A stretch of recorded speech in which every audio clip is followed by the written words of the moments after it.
(1979년) 11.6 총격 현장. 이튿날 새벽 5시 최초의 현장 검증이 있었다. 그 과학수사연구소에서 새벽에 그 무전기로 연락이 왔어요. 감식 팀들이 현장으로 바로 갔죠. 가보니까 거기가 궁정동 안가더라고요. 당시 총기 감식팀이 찍은 사진이 25년 만에 최초로 공개됐다. 대통령이 총격을 당한 연회실. 입구 쪽 시신은 차지철 경호실장이었다.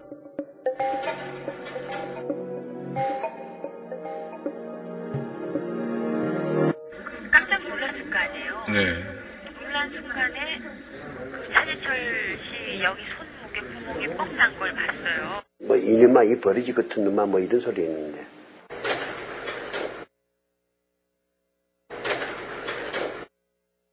먼지도 들리는 것 같은 그런 총소리야. 이거 오산하는 소리냐. 뭐, 다 모르는 특징이지, 뭐, 누가 알겠어, 있어.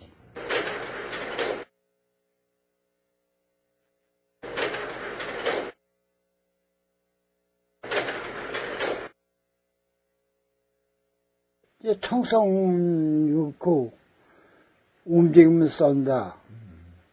죽었나 확인 사살하자.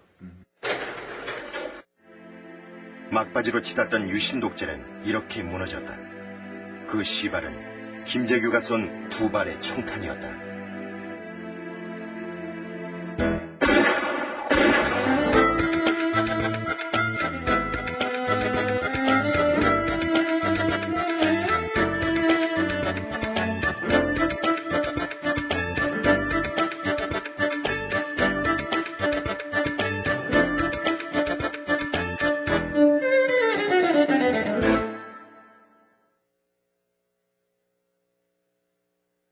유신의 종말을 구한 총성이 울렸던 궁정동 안가 나동 건물. 유리창으로 전면을 장식한 2층 건물로 당시로서는 파격적인 구조의 건물이었다. 이 건물이 외부인에게 최초로 공개된 것은 총격 다음 날인 27일 새벽 5시경. 현장 검증을 위해 육군과학수사연구소 감식팀이 투입됐다.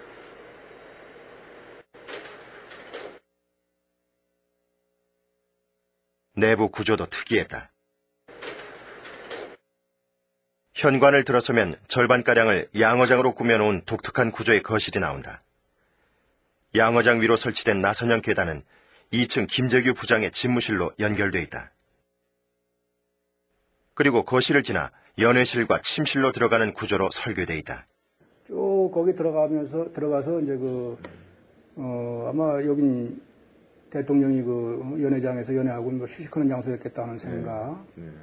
그 다음에 이제 여기 그 발자국을 보니까 신발 자국이 아니고 실을 밟고 막 왔다 갔다 했는데 그 발자국이 그 스타킹 신은 발자국. 스타킹. 스타킹. 그래서 여기는 여자가 있었겠구나 하는 그런 추정. 연회실 옷걸이에는 대통령의 상의가 걸려 있었다. 주머니에는 지갑과 도장, 구두 주걱이 달린 열쇠고리 등이 들어있었다. 현관 입구에는 이날 대통령이 신고 왔던 구두가 그대로 남아있었다. 연회장은 총격 직후 그대로의 모습이었다. 상위에는 먹다 남은 요리와 양주병이, TV 앞에는 기타가, 그리고 그 옆에는 유신의 파수꾼을 자처했던 차지철 경호실장의 시신이 방치되어 있었다. 이날 차지철은 김재규가 쏜 첫 발에 손목을 맞았고 잠시 후 3번째 총탄에 복부를 관통당했다. 이렇게 총을 대니까 차지철은 자기 얼굴에 대니까 당연히 피하려고 할 거 아니에요, 사람이. 그건 순간적으로. 그렇죠. 이렇게 피하면서 자기 얼굴은 안 맞고 여기 맞았다 이거지. 이렇게 됐으니까. 그리고 이제 이제 화장실에 이제 도망갔을 때 이제 대통령을 쏜 건데. 2번째 총탄은 대통령의 가슴을 관통했다. 최고 권력자가 안전가옥에서 가장 믿었던 신복에 의해 살해당한 것이다. 문제는 중앙정보부장이 왜 대통령을 향해 총을 쐈느냐는 것이었다. 당시 연회에 참가했던 비서실장 김계원은 김재규가 우발적으로 범행을 저질렀다고 증언했다. 굉장히 기분이 좋지 않았지. 불쾌했지. 가령 대통령이 그 정법에서 좀 잘해가지고 하여튼 사진을 막아야지 뭐 어때 이러면은 김재규가 그냥 예 이러면 차이설도 가만히 있을 때 그렇습니다 이러거든요. 그러니까 김재규가 그냥 점점 코너에 몰리지 그야말로. 차지철은 이후 여성들이 연회장에 합류한 뒤에도 계속해서 김재규를 자극했고 급기야 김재규의 이른바 욱하는 성질이 폭발해 순간적으로 범행을 저지르게 됐다는 것이다. 걔는 어디까지나 끝까지 대통령이나 국가를 위해서 흉성할 이런 사람이었어요. 그 순간에 뭐가 좀 돌았을게요. 합수부도 처음엔 무능을 취직당한 김재규가 저지른 사건으로 몰아갔다. 당시 심수봉은 합수부 조사에서 김재규와 차지철이 다투는 것을 들었다고 진술했는데 이는 강요된 진술이었다고 폭로했다. 굉장히 분위기가 좋았어요. 거기 또 조그맣게지만 TV도 틀어놓고요. 네. 그때가 그게 아마 AFKN이었을 거예요. 그 기다리고 있는 동안에 무슨 소리가 크게 났다면은 저희들한테 들리고 경호원들이 긴장을 안 하겠어요. 근데 전혀 그런 분위기가 아니었거든요. 심수봉과 신재순이 합류한 것은 연회가 시작된 지 40분 후. 연회장 분위기에 대한 진술도 김계원과는 달랐다. 분위기는 좋았어요. 왜냐면은 제가 봤을 때 대통령도 몇 번 뵙고 저를 아주 좀 반겨했고요. 또 차지철 씨도 미스심 신수봉 씨 노래 잘 듣고 있다는 또 이렇게 약간 농담도 하면서 분위기가 그랬으니까 노래 좀 듣자고. 예, 이제 TV를 끄고 나서 그래서 이제 저가 노래를 먼저 한 거죠, 제가. 심수봉은 이전에도 김재규를 연회에서 만난 적이 있었다. 그런데 이날 김재규는 처음부터 연회 때와 다른 모습이었다고 한다.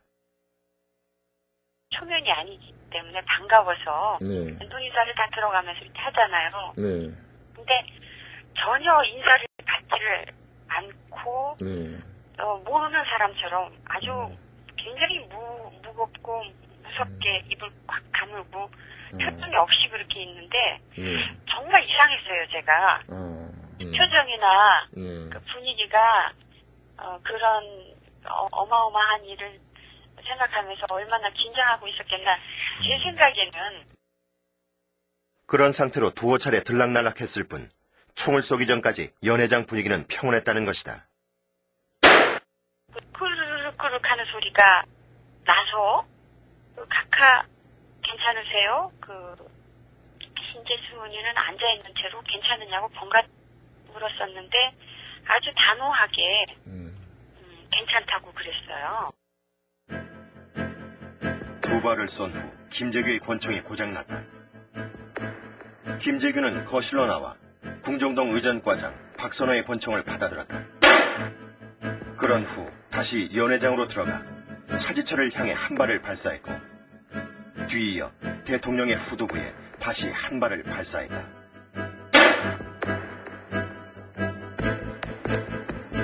대통령은 피격 직후 비서실장 김계원에 의해 병원으로 후송됐다. 이미 숨이 끊어진 상태였다. 이미 DOA 된 상태로 도착했습니다. DOA라는 게 이제 Death of Alive입니다. 그래서 내가 들어가면서 이 친구들하고 그럼 DOA면 뭐 내한테 왜 연락을 해? 근데 수도병에 나가서 연하시는 연락해가지고 저 준비를 해주지. 3년간 대통령을 모셨던 김병수는 아랫배의 관점을 보고서야 사망자가 박정희라는 사실을 알게 됐다. 결정적인 사인은 가슴을 관통한 제1발, 제2발은 확인 사살 정도의 의미였다. 피보다 조금 위에입니다. 피보다 조금 위에로 들어가가지고 이게 이쪽으로 이렇게 통과해가지고 여기 왼쪽 상악동 끝에 베개 있어요. 아, 베개 있어요? 예. 근데 그게 이제 엑스레이에서 이제 확인이 됐죠. 결국 그거는 끝까지 빼내지를 못하고. 절대 권력 박정희의 사망. 김재규가 쏜 두 방의 총탄이 역사의 물줄기를 돌려놓았다. 지난 24일은 김재규 전 중앙정보부장의 25주기였습니다. 당시 김계원 비서실장, 정승화 육군 참모총장 등 김재규와 공모했다는 혐의를 받았던 사람들은 한결같이 11군 김재규가 혼자 우발적으로 저지른 범행이라고 주장했습니다. 반면 김재규는 이날 행동이 민주회복을 위한 혁명이었다고 주장했습니다. 계획적인 거사였다는 겁니다. 이날 거사에 참여한 사람들 중 의전과장 박선호는 김재규의 대륜중학교 교사 시절 제자였고 수행비서 박흥주는 육사단장 시절 부관이었습니다.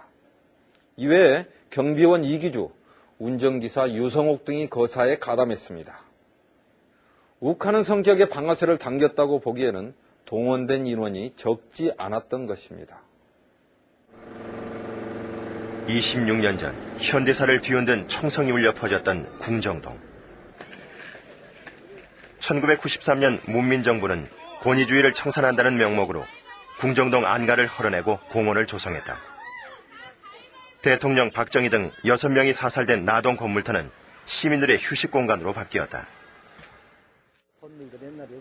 사건 당일 유성문 씨는 김재규와 수행비서 박흥주를 태우고 바로 이곳 안가에 도착했다. 위협조건 다른데 요 건물 요것은 옛날 그대로야. 담까지. 그런데 궁정동 안가 중 김재규의 집무실로 사용됐던 본관 건물이 옛 모습 그대로 남아있었다. 25년 만에 여기. 글쎄요, 참 옛날 생각이 다시 나는데 감회가 새롭네. 나도 하도 오래간만에 와보니까. 그리고 이 건물이 지금까지 있다는 것이 신기스러워. 응? 왜 한 번도 안 오셨어요? 오고 싶진 않더라고. 여러 가지가.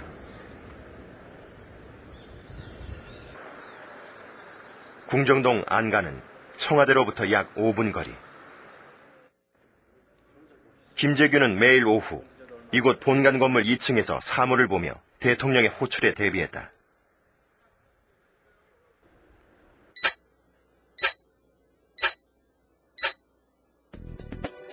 사건 당일 대통령의 연회가 있다는 통보를 받은 김재규가 본관에 도착한 것은 오후 4시 20분경. 그는 곧장 2층 집무실로 올라가 정승화 육군 참모총장을 호출함으로써 거사 준비에 들어간다. 대통령의 연회를 통보받은 상태에서 육군 참모총장을 불렀던 것이다. 그날은 지가 혁명을 하기로 결심을 했기 때문에 혁명 초부터 육군 총장과 접촉을 계속해둘 필요가 있어서 그렇게 했습니다. 문제는 과연 거사를 염두에 두고 육군 참모총장을 불렀느냐는 것이다. 이에 대해 김재규는 그해 4월에도 거사를 계획한 적이 있다고 주장했다. 대통령의 연회를 통보받은 상태에서 3군 총장을 불렀는데 상황이 여의치 않아 거사를 미뤘다는 것이다. 그때도 건 2시간이나 기다린 일이 있습니다. 좀 기분이 나빴지만은 정보부장이 그렇게 요청한 것을 우리가 기분이 나빴다고 해서 그 취소하고 돌아갈 만한 그러한 사항은 아니었습니다. 육군 참모총장을 호출한 후 김재규는 권총을 준비했다. 이 사실 또한 계획적인 거사라는 유력한 증거였다.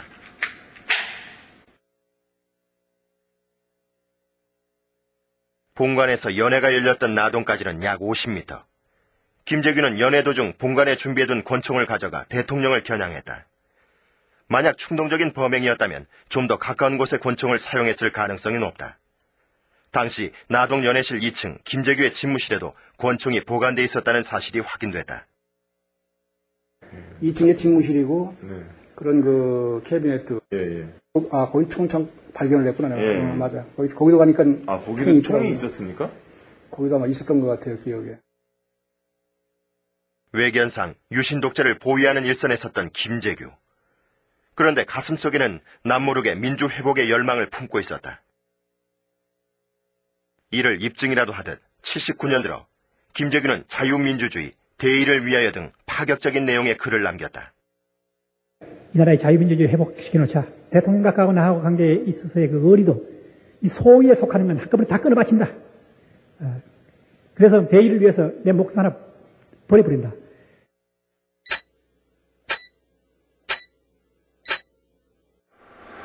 김재규가 거사를 준비하는 사이 궁정동 요원들은 여느 연해 때와 다름없는 일상을 보내고 있었다. 궁정동 운전기사 김영남은 고양시의 능곡 양조장으로 향하고 있었다. 이 양조장은 70년대 초반부터 대통령 전용 막걸리를 공급하고 있었다. 그날은 아마 청와대에서 그쪽 온 거로 알고 있어요. 그냥 정기적으로 그냥 가니까 뭐 신경 안 썼죠. 이제 그때도 그냥 가져간 거예요. 보통 때하고 똑같이 가져간 거죠. 또 다른 운전기사 유성옥은 방석산, 이광철과 함께 동대문 시장 등을 돌며 장을 봤다. 이들은 전복, 장어, 갈비, 수삼, 송이 등 당시 돈 6만 원어치가량의 안주용 재료를 구입했다. 잘 드시는 거 없어요. 뭐 대개 콩나물밥 같은 거. 콩나물밥?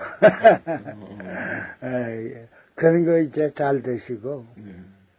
아니, 지금 뭐 멸치, 조금 아까 멸치 대가지 떼고, 참기름에 볶아가지고서 드리는 게 이제 제일 좋아해요. 김재규는 핵심 측근인 수행비서 박흥조 대령과 박선호 의전과장에게조차 거사 계획을 귀띔하지 않았다.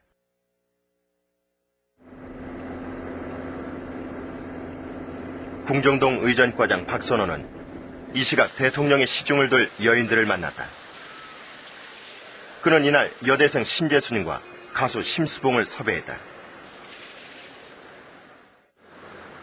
같은 시각 모처럼 짬이 난 수행비서 박흥주는 구두를 사러 광화문 인근 신발 매장을 찾았다. 중앙정보부 본청 소속이었기 때문에 연애와 관련해 별다른 임무가 없었던 것이다. 박 대령이나 내나 항상 아까도 얘기했지만 365일 눈 감고 잘 때도 마음에 출동 준비하고 자는 사람들인데 그런 거 살아갈 시간도 이렇게 여기가 없어. 이럴 날도 없는데. 그러니까 그때 거기서 궁정동에서 광화문이 같이 오니까 에스콰이어. 직급이 낮은 부하들은 말할 것도 없었다. 운전기사 유성옥은 이날 본인의 결혼 청첩장을 들고 출근했다. 아들까지 뒀지만 여건이 안 돼 벼르고 별로온 결혼식이었다. 가는 날이 장날이라고 그날 그거 청첩장 가지고 돌러 간 날 그런 반란이 일어난 거란 말이에요. 뭐 그 사람들이 뭐 이제 뭐 김재규가 박 대통령 죽인다고 미리 선포하고 갑니까? 7시경 김재규는 나동 연회장을 빠져나왔다. 정승화 육군 참모총장과 김정섭 중정 제2차관보를 만나기 위해서였다. 구간을 거쳐 본관에 도착한 김재규는 이들을 만나서 좀 더 기다려줄 것을 요구했다. 그런 후 준비해뒀던 권총을 휴대했다. 이어 핵심 측근인 수행비서 박흥주와 박선호 의전과장을 불러 모은 후 거사 계획을 통보했다. 자네들 어떻게 생각하나? 나라가 잘못되면 다 죽는다. 각오는 돼 있겠지? 예, 각오가 돼 있습니다.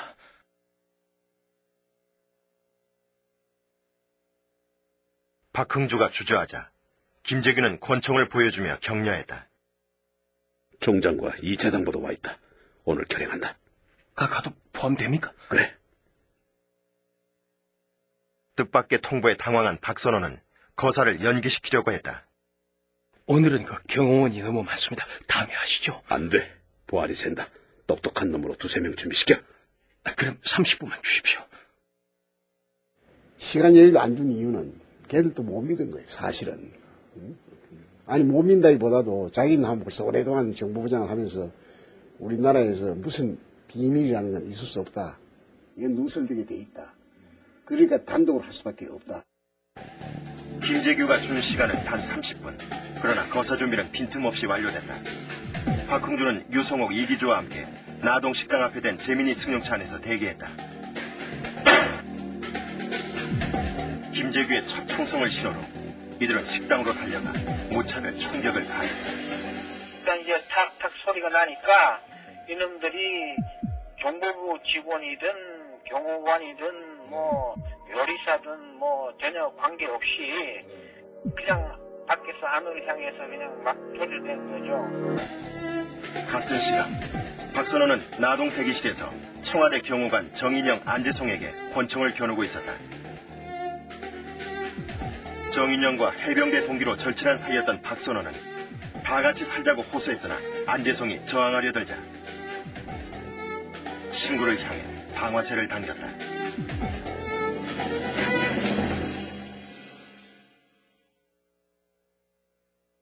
단 30분 만에 급조된 조직으로 대통령 경호관들을 제압한 궁정동 안가 요원들에게 관심이 집중됐다. 그런데 군사법정은 궁정동 안가의 비밀이 언급되는 것을 극력 차단했다.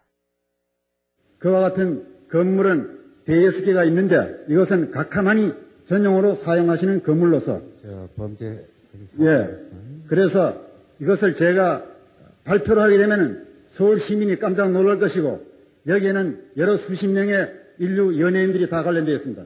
그리고 평균 한 달에 각하가 10번씩 나오는데 이것을 제가 1년 연중 한 번도 지금까지 언론에 공개된 궁정동 요원은 박선호를 비롯해 당시 법정에 섰던 이기주, 유성옥, 김태원, 유석술 등 5명. 이들 중 생존자는 권총을 파묻는 단역을 맡았던 경비원 유석술이 유일했다. 26년의 세월이 흘렀지만 유 씨는 아직도 11.6의 악몽에서 헤어나지 못하고 있었다. 그는 절친한 동료들이 사형을 선고받는 모습을 지척에서 목격했다. 너무 가슴이 아프죠. 정말 이렇게 살아있다는 것이 참 어떻게 생각하면은 기주 씨한테는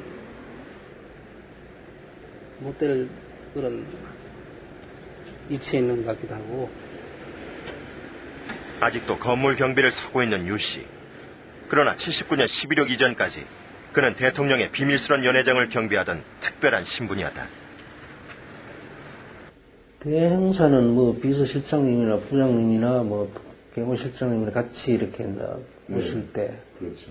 그 외에는 각각 혼자 오실 때는 아무래도 더 많죠.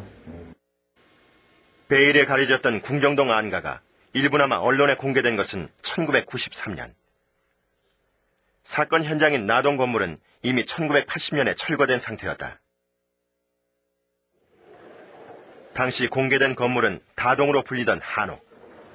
완공된 지 2달 만에 11.6이 터지는 바람에 박정희가 한 번도 이용해보지 못한 시설이었다. 우리 부에서도 어디에 뭐가 있다는 걸 알지 위치나 그렇게 아는 사람들은 결국 별로 없었을 것이고, 그것은 왜 그러냐면 각하에 대한 보안 유지가 있기 때문에 청와대 수행 경호원도 그것을 모르는 사람들이 많습니다. 궁정동 안전가옥은 모두 5채. 가옥마다 별도로 관리자를 두어 이동을 제한했다. 서로 간에 철저히 보안이 유지되는 가운데 이 모든 시설을 박선호 의전과장 단 한 사람이 총괄 관리했다. 궁정동이라고 하더라도 궁정동 근무자가 다 같지는 않습니다. 그러니까 본관 근무자로서 부장님 모신 거로 끝나고 신관이나 세검은 각하 모시는 거로서의 끝납니다. 그러니까 완전히 틀리죠. 그런데 근무지는 달라도 대통령의 연회 횟수에 대한 진술은 비슷했다. 연회 통보가 오면 모든 건물에 비상이 걸리고 비번 근무자들까지 호출됐기 때문이다. 궁정동 안가의 최대 존재 목적은 대통령의 은밀한 사생활을 보장하는 것이었다. 1월달서부터 10월달까지 다 합쳐봐야 대행사가 3번인가 4번인가 그래요. 그게 약 한 4회 정도 되실 거예요. 그러니까 혼자 오셨을 때요. 그때는 주로 무슨 일을 하세요? 혼자 오시면 이제 뭐 경호실장은 이제 따로 이제 밖에 계시고 뭐 안에서 이제 술 드시고, 시중 드시는 이제 뭐 아가씨들 있고 그렇겠죠. 궁정동 안가에는 청와대 경호실 직원들의 출입도 극도로 제한됐다. 대통령을 수행해온 몇몇 경호관들조차 일단 궁정동에 들어서면 외곽 경호를 궁정동 요원들에게 맡기고 대기실에서 휴식을 취하는 것이 관리였다. 경비를 전부 다 궁정동에서 경비를 해주니까 오늘은 그 옆에 방에서 자기네끼리 얘기하면서 잡담하면서 놀죠. 그거 전부 다 한 집만 식구나 다름없으니까. 하지만 만일 극비의 장소라고. 김경훈 씨도 갈 때는 경호원 없이 누가 안내하면 따라가지. 첫날 간 거예요. 그만큼 대통령의 그 경호 문제 때문에 철저한 비밀로. 결국은 그 왕은 박선호. 궁정동 안가는 대한민국에서 대통령 경호 시스템이 무력화되는 유일한 장소였다. 더구나 청와대 경호관들을 대신해 대통령을 보호한 사람들은 김재규 중앙정보부장의 신복들이었다. 궁정동 안가야말로 이른바 유신독재의 심장인 대통령을 살해함으로써 민주주의를 회복하자는 김재규의 의지가 관철될 수 있는 유일한 장소였던 것이다. 궁정동 요원들의 임무는 청와대 경호원들을 대신해 대통령을 보호하는 것이었습니다. 특별히 엄격한 신원조회를 거쳐 선발한 사람들이었지만 이들은 김재규의 명령 한마디에 대통령을 향해 총을 겨누었습니다. 더구나 이날 핵심적인 역할을 수행한 박선호는 예비역 해병대령, 박흥준은 육사 출신의 현역 육군 대령이었습니다. 충성심에 관한 한 의심의 여지가 없을 법한 사람들이 단 한 사람의 이탈자도 없이 거사에 가담한 것입니다. 박흥준은 사건 관련자들 중 유일한 현역 군인이었다. 그에게 주어진 시간은 30분. 상관의 명령에 복종하느냐, 국가 원수를 보호해야 하느냐, 둘 중 하나를 선택해야 했다. 박흥준은 딸에게 보낸 유서에서 인생을 살면서 숱하게 마주칠 선택의 순간에 슬기로운 선택을 할 것을 당부하고 또 당부했다.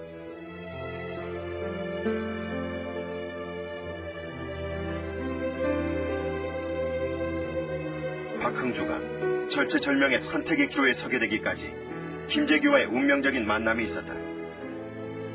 육사 18기 선두주자였던 박흥주는 1978년 대령 진급과 함께 중앙정보부장 수행비서로 임명됐다. 아직 계급장은 달지 않는 상태에서 이제 수행비서로 갔기 때문에 사복을 맞추면서 자기 부인에게 그런 이야기를 했다고 그러더라고요. 대령 계급장을 붙이고 군복을 입고 군인으로서의 그 임무를 수행했으면 얼마나 좋겠느냐.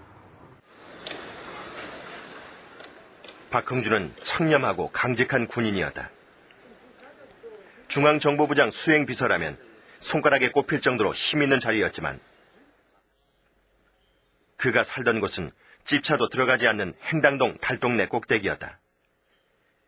이웃 주민들은 그를 소탈하고 인정 있는 이웃으로 기억하고 있었다. 처음에는 평화시장 댕긴다고 그러고 놀랄 수밖에 없는 거죠.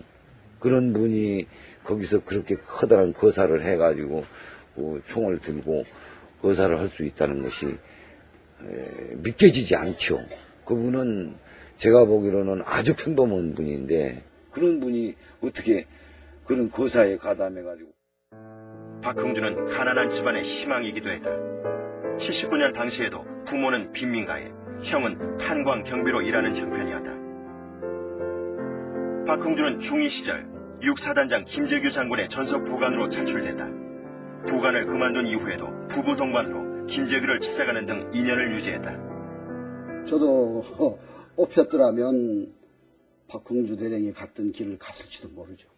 군에서 직속 상관에게 충성하는 것이 곧 국가에 충성하는 길이라 이렇게 배웠기 때문에 적어도 한 번 섬기는 게 아니고 2번, 3번 계속해서 이렇게 섬겼다고 하면 그분에게 죽도록 충성하는 길이 군인의 길이 아니겠느냐. 단순한 상관이 아니라 강력한 후견인이었던 김재규가 대통령을 살해하겠다는 결심을 밝히며 가세할 것을 명령한 것이다. 박흥준은 선뜻 따라 나선 박선호와는 다른 반응을 보였다. 자네들 각오는 돼 있겠지? 이렇게 한 사실 있죠? 네. 그때 피고인은 뭐라고 대답했습니까? 각오가 돼 있다고 그랬습니다. 각오가 돼 있다고 대답했습니까? 네. 그 후 그때 곁에 있던 피고인 박흥준은 어떻게 하고 있었습니까? 대답이 없었습니다. 알았다는 듯이 고개를 끄덕거리고 있었죠? 네, 침통한 얼굴로서 그랬습니다. 명령에 복종하든 거부하든 살아날 가능성은 희박했다. 박흥준은 평소 피지 않던 담배를 잇따라 피우며 고민했다.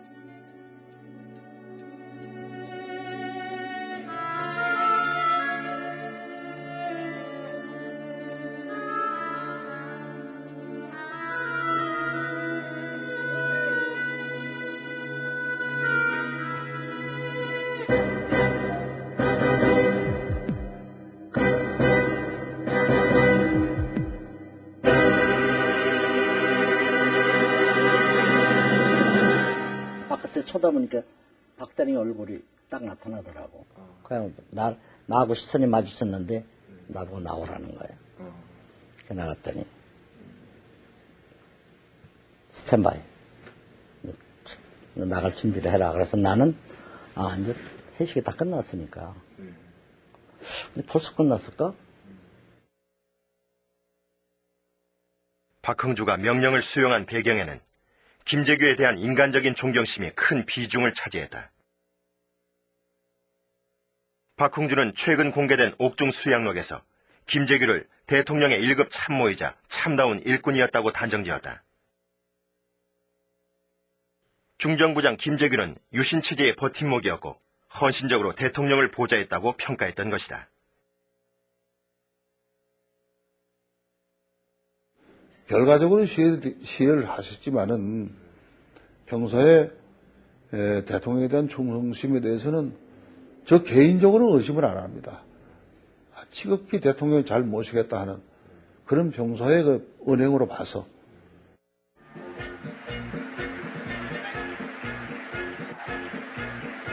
그런데 79년 들면서 유신 독재는 막바지로 치닫고 있었다.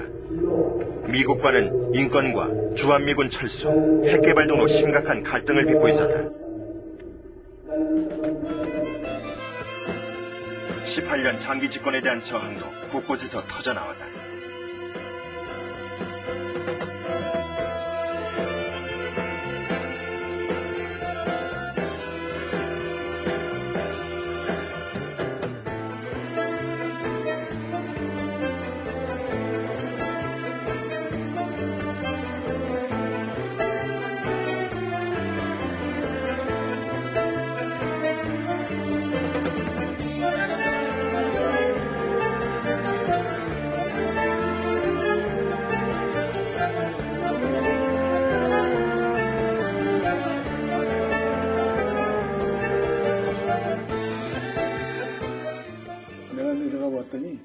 학생 일부가 뭐 소동을 피우고 이런 게 아니고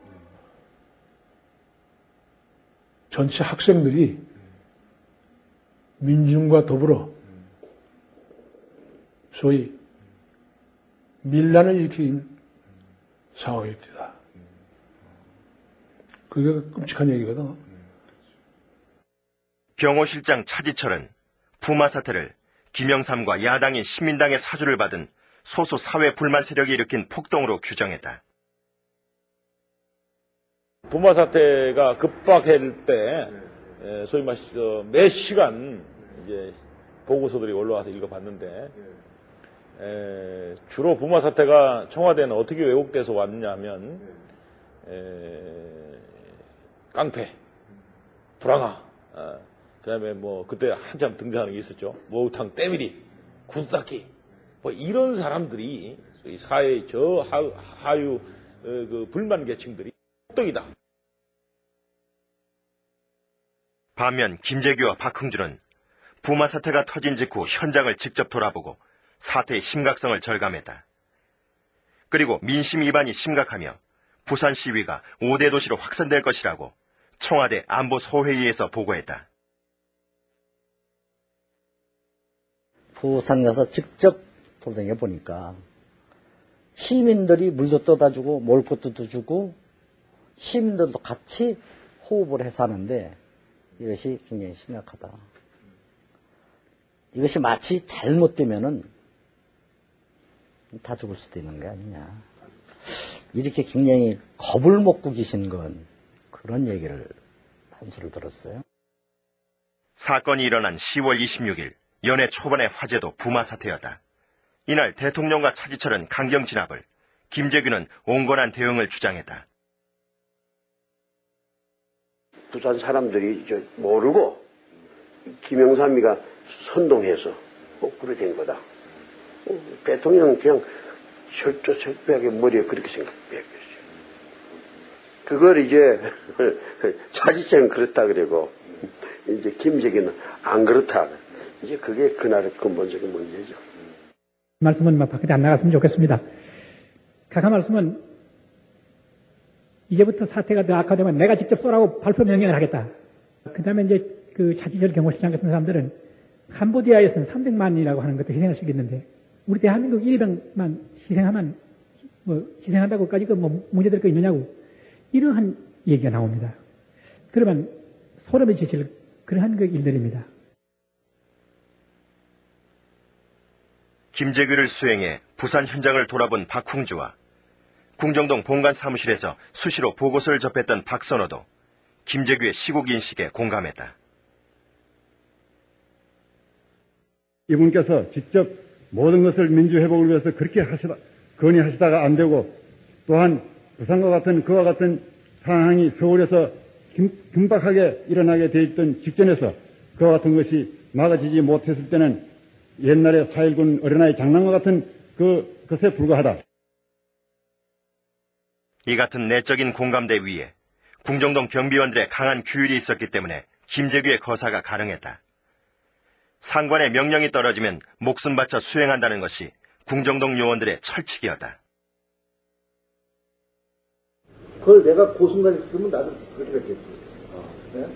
자리에 없기 때문에 지금 살아나는 사람 그대로 있기 때문에 살아난 거고 그 자리에 있었으면 그렇게 가지고 있을 거야 나중에. 그래서 저한테도 똑같이 그런 지시를 내렸다고 그러면 제가 거절할 수가 없었을 것 같아요. 절대 복종이지 못한다면 그만둬야 되는 거지 시킨 대로 안 하면. 시킨 대로 안 하면. 네.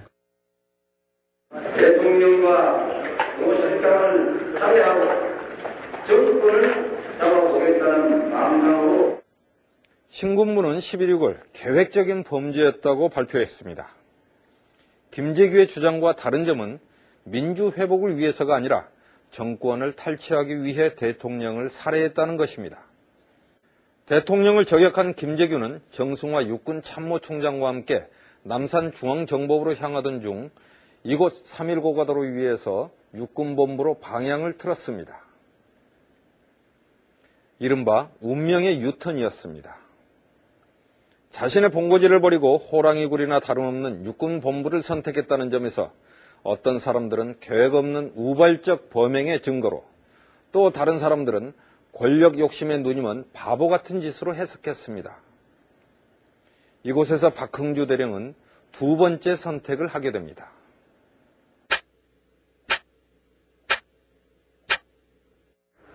대통령을 살해한 김재규는 맨발로 본관으로 달려왔다. 그리고 식당에서 대기 중이던 정승화 육군 참모총장을 찾았다. 나를 팔을 붙잡으면 큰일 났다고 빨리 갑시다 하면서 현관으로 손을 붙잡고 나가니까 나도 따라 나갔죠. 무슨 분마 사태나 무슨 안 그러면 다른 데서 큰 또 새로운 사태가 이 서울이나 이 부근에서 발생한 것이 아닌가. 차에 오른 김재규는 남선행을 외친 후 차 안에서 정승화에게 대통령 사망 사실을 알렸다. 자꾸 김재규 보고 이게 무슨 일이냐고 자꾸 다시 충고를 하니까 김재규가 손을 일하면서 이분이 돌아가셨다고. 그래서 어떻게 돌아가셨냐니까 저녁 땅에 돌아가셨다고 하면서 아주 당황해서 그랬다면서. 원래 가려던 목적지는 남산의 중앙정보부였다. 그런데 3일 고가도로를 지나 중앙정보부 방향으로 우회전하려는 찰나 김재규가 동승했던 박흥주에게 운명적인 한마디를 던졌다. 3일 고가도로에서 남산 쪽으로 올라가는 그 도로상이었습니다. 그 고가도로상에서 박 비서관 어디로 가지? 부 6번 이렇게 얘기를 했습니다. 그래서 피고인이 뭐라고 대답했습니까? 참모총장께서 그때 말을 가로채서 6번으로 가지 그렇게 얘기하는 것 같아서 저도 6번 좋겠습니다 하고 동의를 했습니다. 김재규가 박흥주에게 부 6번을 물어봤을 때는 이미 남산으로 접어든 시점. 김재규는 차를 돌리라고 지시했고 차는 유턴해서 육군본부에 도착했다. 당시 김재규는 신발도 신지 않은 상태. 거사 실패가 예견되는 순간이었다. 박흥주 대한테 신발 달아서 그 신발을 신고 들어가서 박흥주 대는 나보고 신발을 달라고 그러더라고. 내 신발을 벗어서 줬는데 박흥주 대령이 나보다 발이 커요. 그러니까 내 신발이 나는 좀 발이 좀 적거든. 그렇게 꺾어 신고 따라간 거예요. 김재규의 유턴은 우발적인 범행이라는 근거로 곧잘 활용됐다.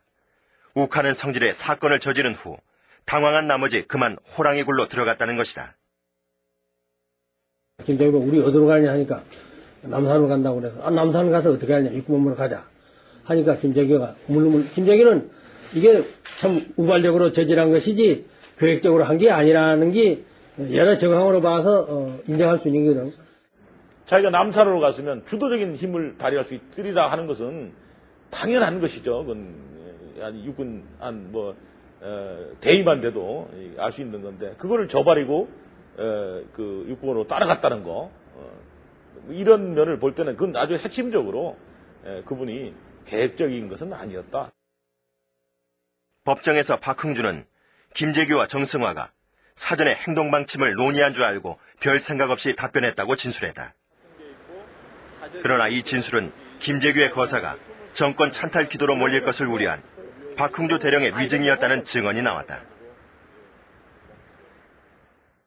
육군 참모총장이 그런 얘기를 하니까 박흥주 대령이 거기서 그렇죠. 군 움직이는 것은 육군 병가가 나니까 그래 가시죠.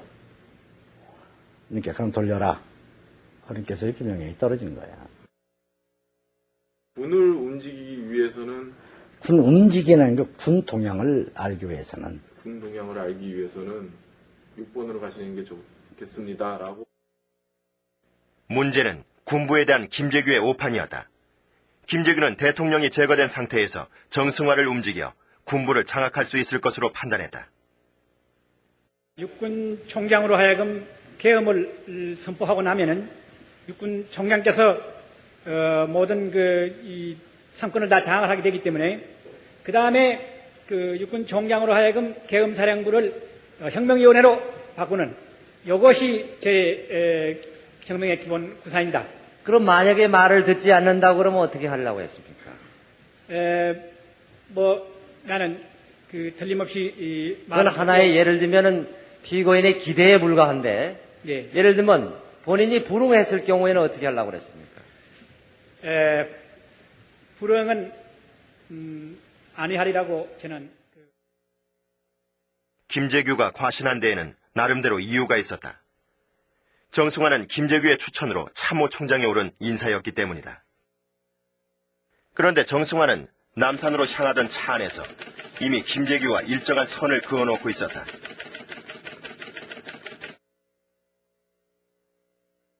아마 좀 갈증이 나셨던 모양에 가시면서 자기가 하나 그걸 잡수시면서 정승화 총장은 하나 좀 드셔 하고 주더라고.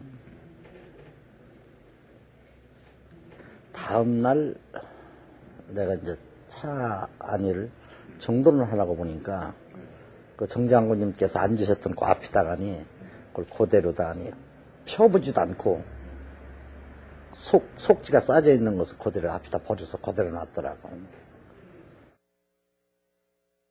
정승환은 당시 독살당할 것을 우려했다고 한다.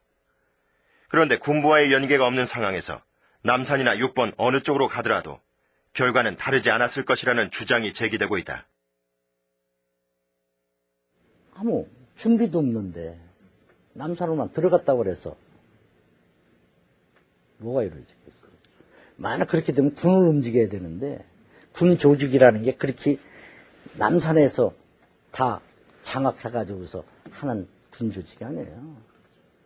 왜 어떻게 조직적으로 하느냐. 자기 혼자 하는 수밖에 없고 누구하고 상의할 수도 없고. 그럼 대통령 생명을 뺏는 게 그게 바로 핵심인 말하자면 혁명의 바로 목적이라고 끝나는 거예요.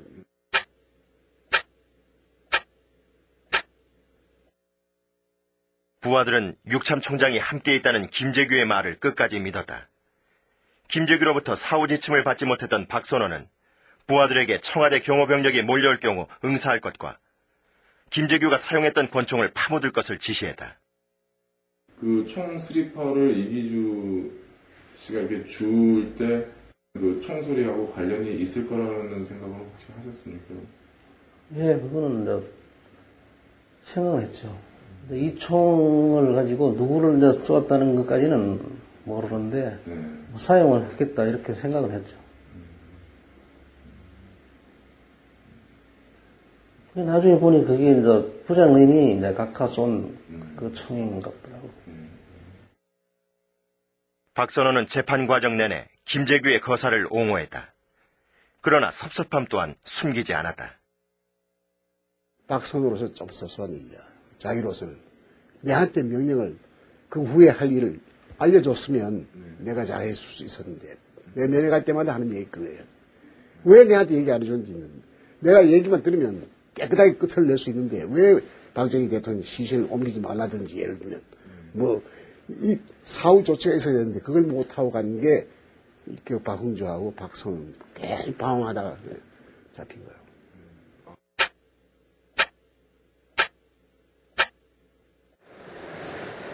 8시 40분 김재규가 6번 강력회의에 참석하는 동안 밖에서 대기 중이던 박흥주는 부하들에게 군병력 이동 상황을 파악하라고 지시했다.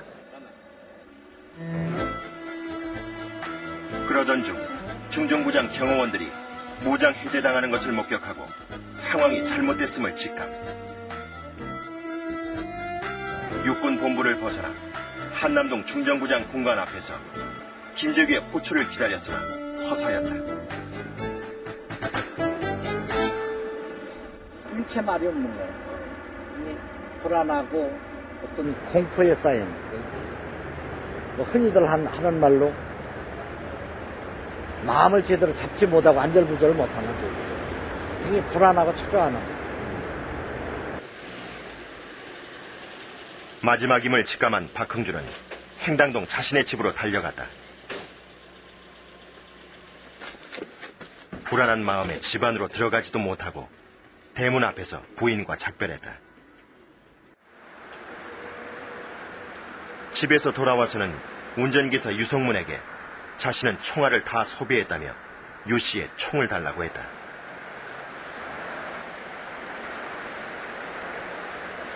무엇인지는 몰라도 내 생명을 끊을 수 있는 이런 일이 라면은 가는 데까지 가봐라. 무슨 얘기냐? 그때까지 답변을 않는 거예요. 그러면서 하는 얘기가 나보고 아무런 죄가 없기 때문에 걱정이 없지 않습니까? 총을 쏜 죄도 없고 아무 죄가 없어요. 나는 그 입장이 아니에요. 하면서 굉장히 고뇌하고 굉장히 후회를 하더라고요. 한강변에서 은신하던 박흥주는 27일 새벽 5시경 라디오 방송에서 김재규가 쏜 총에 대통령이 유고라는 뉴스를 듣고 이후 자진 출두했다.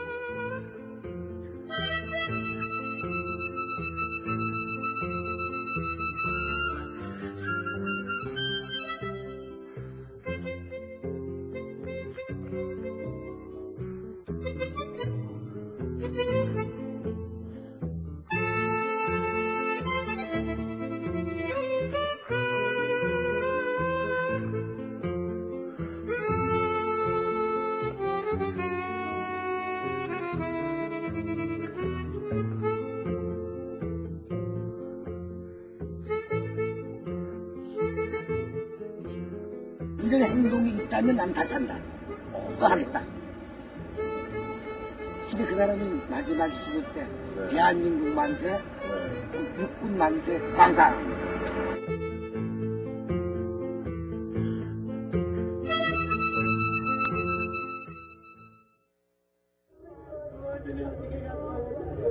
절대 권력자의 갑작스러운 사망 앞에 국민들은 공황 상태에 빠졌다.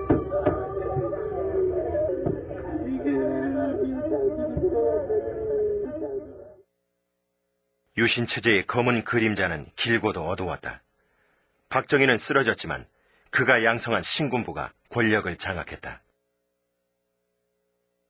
신군부는 김재규와 부하들을 정권을 탈취하기 위해 은인의 가슴에 총뿌리를 겨눈 반인륜적인 무리로 몰아세웠다. 김재규는 지금은 역적이 되지만 늦어도 내년 봄이면 다 풀린다는 유언을 남겼다. 광주 학살이 진행되던 80년 5월 24일, 김재규 등 5명에 대한 사형이 집행됐다. 지금 대통령 각하께서 입장하고 계십니다. 대통령 찬가 3개월 퍼지고 후 있습니다. 민주화를 요구하는 광주 시민들을 짓밟은 전두환이 대통령에 취임했다. 김재규가 기대했던 내년 봄은 영영 오지 않았다.